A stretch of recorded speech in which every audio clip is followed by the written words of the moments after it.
Kung gusto mong malaman kung nasa masculine energy ka o feminine energy, isang trait mga boys kapag nasa feminine energy ka, mahilig kang mag-dwell sa past.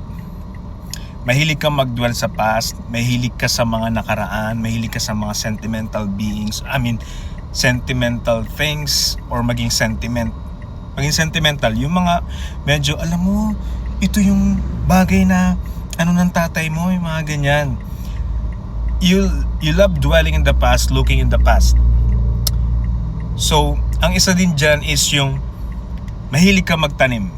Mahilig ka magkaroon ng sama na loob. Maliliit na bagay kahit malalaking bagay. Mahilig ka sa ganun. Kasi, masculine energy is moving forward. Moving forward, letting go of the past. 34 years old ako ngayon. And there was a time na mahilig ako mag-dwell sa nakaraan. Marami akong hinaing sa buhay, marami akong hinanakit din. And kahit wala pa akong alam sa mga bagay-bagay, alam ko pag nagme-meditate ako, may nararamdaman akong mabigat sa dibdib ko na humihila sa akin. And yun na nga na-realize ko na yung mga ipinagdadamdam natin, yan yung mga humihila sa atin pababa. At kapag hinihila tayo pababa o pabalik, hindi tayo makaka-move forward. So wala tayong better future.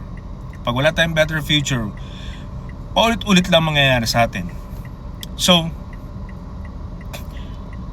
kapag ang lalaki kasi expected to be a leader. So kung leader ka, dapat meron kang vision. Pag sinabi kasing ang leader may vision, ibig sabihin, ba't hindi mo alam? Ba't hindi mo nalaman? Ba't di mo nakita? Hindi mo na-predict, di mo na-project. Ganon ang leader. Ganon ang projection. So, ibig sabihin, being in a leadership role is being in your masculine energy. So, kapag hindi ka nakatingin sa future, nasa feminine energy ka. Pero kapag nakatingin ka sa future, nasa masculine energy ka. So, tandaan nyo, masculine energy is to pierce through, persist, penetrate, no? Hindi cling to the past. So, ang mga babae, ang kahinaan nga nila kasi is making memories. Pasyal ka dito, may ginawa kayo doon, may alaala kayo doon. Making every moment count. That's feminine energy. So, dyan magaling yung wife ko. So, ibig sabihin, kapag ikaw ay puro ganon, nasa feminine ka.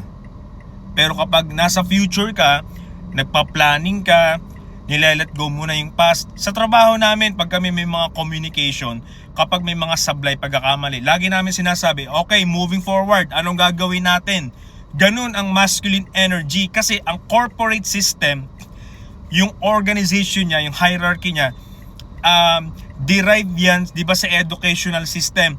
Na yung educational system came from Prussian army system. Ibig sabihin, military system mga boys, ang sistema ng society ngayon.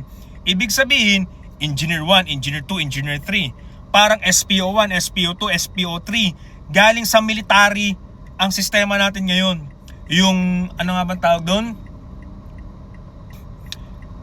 Yung subordination.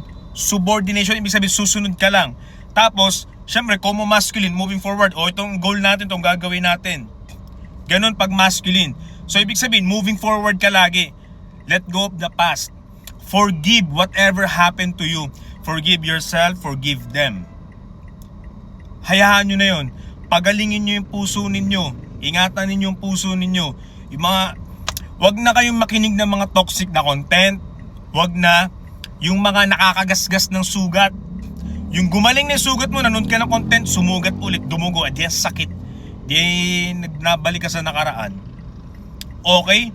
So, yun lang mga boys. Iba yung nostalgic feeling. Ang nostalgic feeling is yung meron kang feeling of the past just to remind you, marami ka ng pinagdaan at nalampasan na ine-estimate mo yung sarili mo na good job.